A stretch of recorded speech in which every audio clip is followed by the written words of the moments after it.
heroine action series, female-dominated horror, and sci-fi audio adventures. There is a primal side to all of us.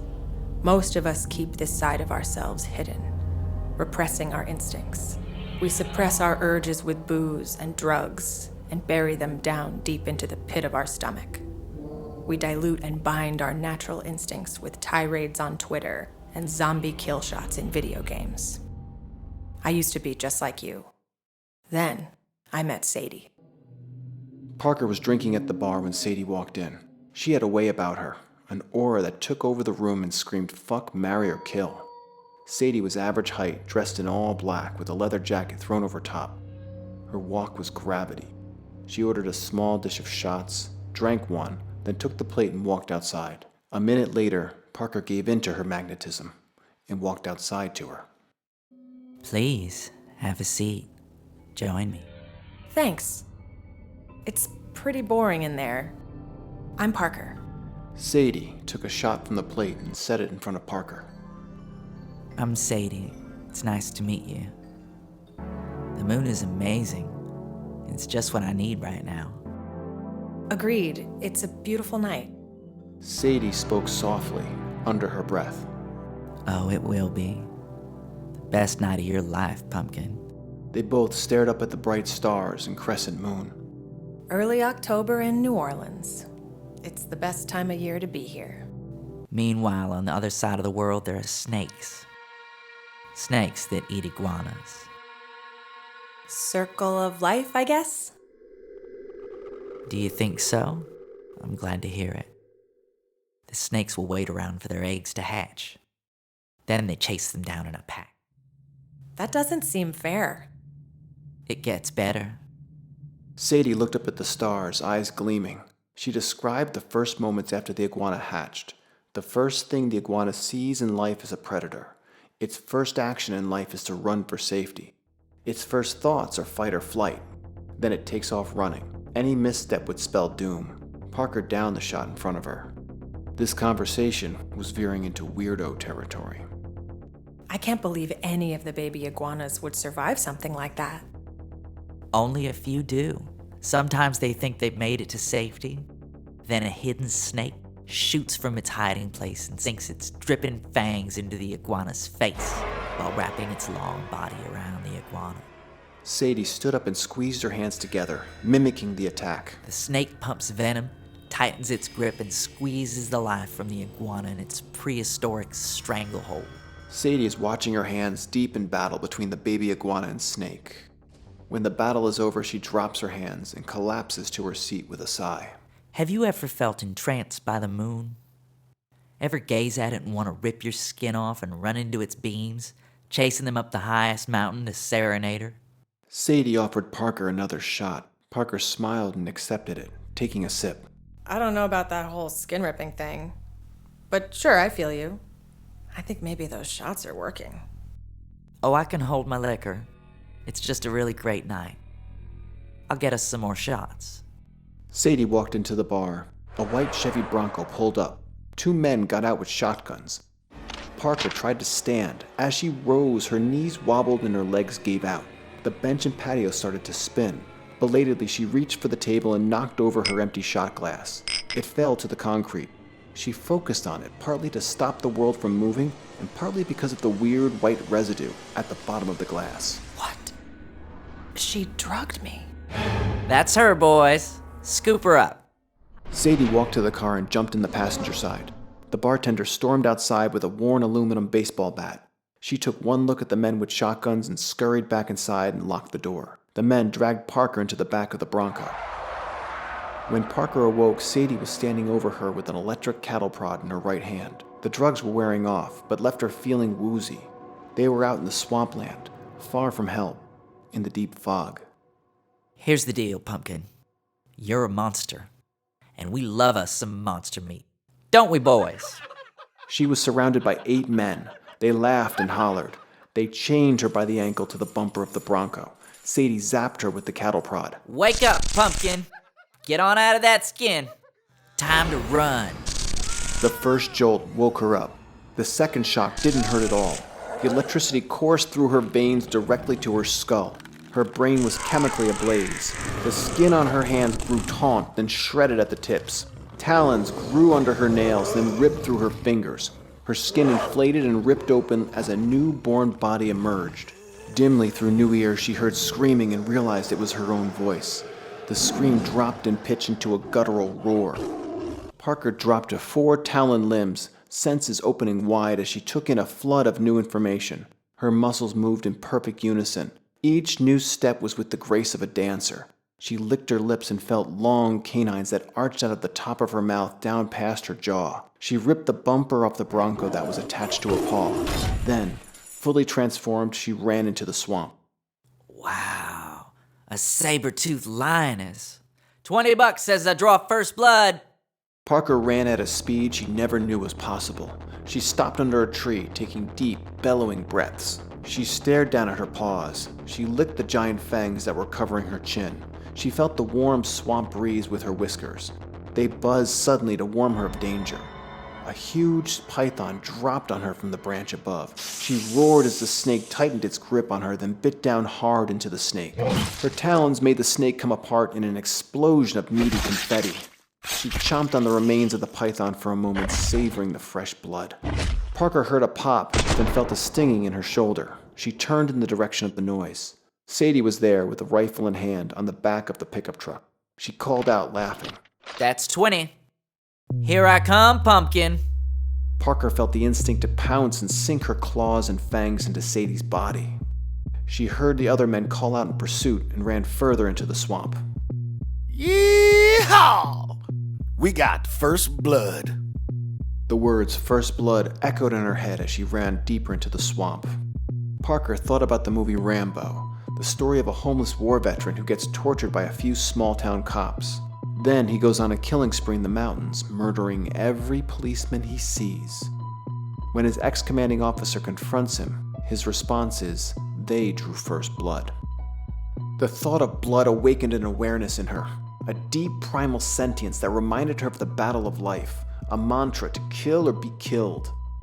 The pieces fell into place. Rambo was just a trained veteran with one good knife and some sneaky tactics. She had transformed into a prehistoric predator that could rip a python into shreds. It was time to turn the tables on these bushwhacking fucks. She closed her eyes and sniffed the night air. She caught a familiar scent. Light beer and stale BO. She opened her eyes and the forest lit up. She could see in the dark. Her heart quickened as she honed in on their location. Then it slowed to a murmur as she crept up behind the first hunter. She crouched behind him motionless. The man in front of her was wearing dirty overalls and cradling a shotgun. He popped open a can of beer and chugged it.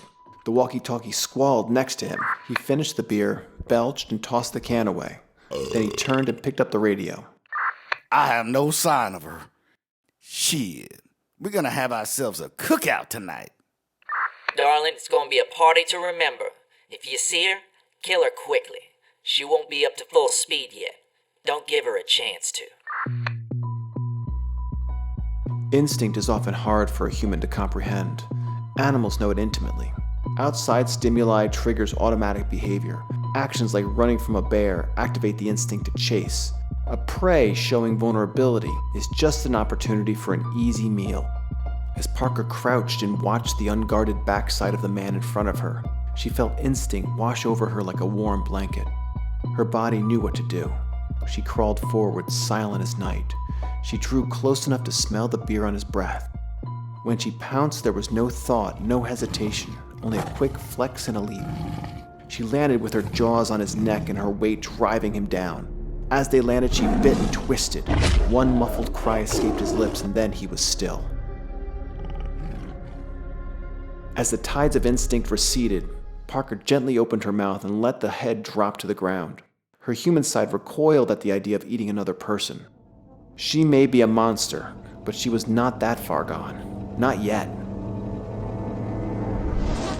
In the distance, she heard an approaching vehicle. Parker pulled the body into the underbrush and circled around to see their reaction. A pickup drove into the clearing. 2 men in the front and 1 in the back with a hunter's rifle. They swerved left and right looking for their comrade. Keep your eyes peeled, Keith Eagle. That she-bitch is here somewhere. I am gonna shoot her in the face. In the face! Keith Eagle unshouldered his rifle. Keith Eagle for the win! The truck drove in a small circle, stopping at the point where Jeb was. Keith Eagle pounded on the roof of the pickup. There, looky. Jeb's stuff. That she-bitch dragged him off. Drive on. Drive through. Flush her out and I'll shoot her in the face. Keith Eagle for the... The truck swerved and drove through the underbrush. As they passed Parker's hiding spot, she leapt up and dragged Keith Eagle off the truck and into the swamp.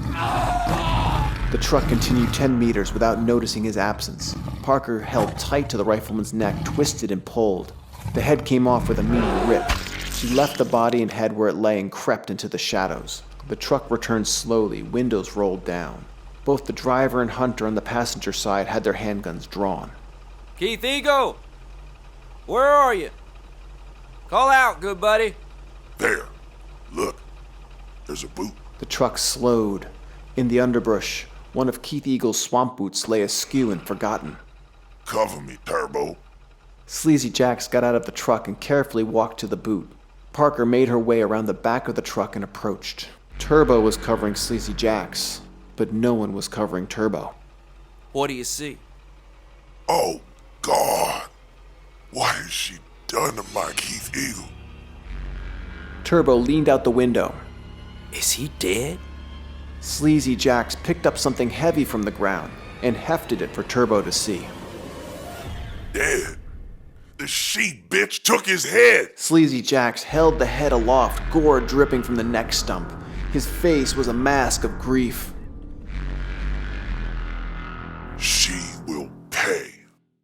Look out! Turbo slipped back into the car just as a monstrous pair of claws raked across the window. Parker followed up and reached into the window with her head snapping.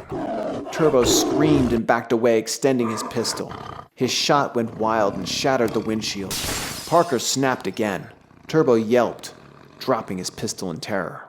Parker leaned forward, scrambling deeper into the window. There was a popping behind her and the feeling of a bee sting on her thigh. 1, then 2. She ignored them, focusing on her prey. She reached forward with one front paw and raked the trap man, producing deep gorges in his arm and shoulder that were immediately welled with blood. Parker was reaching again when something hit her in the hip. It was hard enough to shift her weight and knock her out of the window. She turned and saw an approaching truck. Sadie was in the back, sitting in a hunter's nest with a seat and an elephant rifle braced in a stand. She reloaded without moving her sights and fired again. Instinct fell over Parker like a blanket. She turned and fled.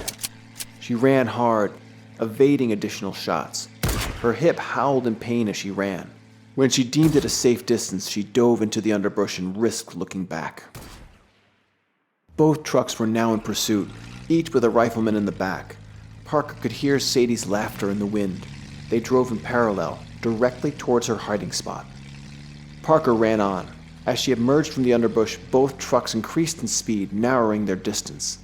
Parker saw only one avenue, a path that did not lead directly into the water. She took it. The path ran straight with deeper water closing in on each side. Both trucks kept pace but did not overtake her. If Parker could keep up this pace until the path opened up, she could look for a way to escape. It depended on what was ahead. Instead of widening, the path grew narrower and narrower still. By the edge of the water, she saw a distinctive swirl of a black, scaly tail. All too late, she realized that this was not an escape route. She was being corralled.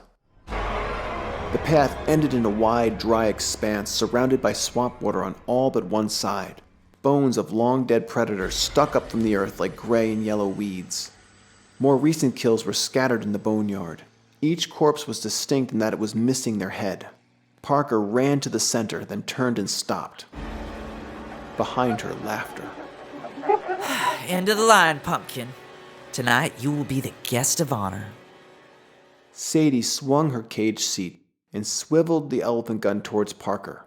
Parker crouched, ready to move in any direction. Deep in her throat, she growled. Why? Her voice was clear, but rumbled as if it was coming from 6 feet under the earth. At the sound of her voice, the hunter stood motionless, shocked. Well, I'll be. This one can still speak. Not for long. Pumpkin, you may not believe it, but you are the culmination of some very important people's life's work. You and every other shapeshifter exist as a host of trademark commodities. Lipids for cosmetics, exotic super exclusive pelts, fine dining experiences for the ultra wealthy. And us. And us, of course.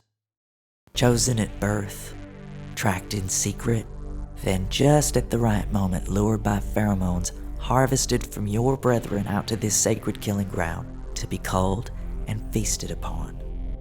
This is the moment your life has been leading to. Sadie sat back behind the massive gun and took aim. Ready or not, Pumpkin, it's time for graduation. A few things happened at the same time. Parker lunged forward as Sadie took her shot. The bone pile that was next to Parker exploded, sending yellow-white shrapnel in all directions. The rest of the hunters opened fire. Parker ran fast and low, getting to the side of the clearing. She kept the second pickup between her and Sadie, blocking her shot. Behind the truck, she found a hunter crouching. She took hold of his collar and flung him into the swamp. There was a splash where he hit the water, followed by several smaller splashes. The hunter did not come back up. Flush her out! I need a shot! The remaining hunters grouped together and walked in a line, shooting. She was thinking like a human. That was going to get her killed. If she wanted to survive, she would need to think beyond her normal boundaries. Parker put her huge taloned claws on the truck and pushed. The truck flipped up easily onto its side. Then she turned and ran. Shots fired on either side of her. She dodged left, then right, then dove into the dark swamp water. A line of hunters aimed and waited. Where is she? She has to come out sometime. Can saber-toothed lions breathe underwater? Sadie watched the frothing water, brow furrowed. No, they can't. Fall back! 5 glistening pink tentacles shot out of the water and wrapped around each of the hunters. 4 of the tentacles descended back into the dark water with the screaming men. The tentacle holding Sadie remained aloft. Behind them, alligators swarmed at the buffet being served. A large, bulbous head surfaced with huge dinner plate eyes fixed on Sadie. The Kraken's eyes ascended, looking at the rising crescent moon, then back at Sadie. They will find you, Parker. You can change your shape, but sooner or later they will find you. And when they do... The eyes of the squid glazed over. The tentacle holding Sadie switched her upside down. It started gently swaying her back and forth over the water. Sadie started screaming when she realized what was happening. Alligator hunters use bags of rotting chicken meat as bait. They hang the bags from branches over the water and wait a few feet away in a boat. When the hungry gator jumps up and sinks its teeth into the bag, they shoot it in the head and drag it into the boat. The alligators were in a frenzy, and Sadie's head was the bait. A huge gator jumped up and snapped its jaws down hard on Sadie's head. The tentacle shook the gator a few times like playing with a puppy's chew toy. Then the tentacle dropped them in the deep water of the swamp. A few frothy blood bubbles and Sadie was gone, down in the clutches of a death roll. Parker crawled naked out of the Mississippi River. Her skin was pink, new, and warm to the touch. Near the landing, she found an old blanket and wrapped herself in it. She found a nearby laundromat, walked in, stopped at a random dryer, and took clothes.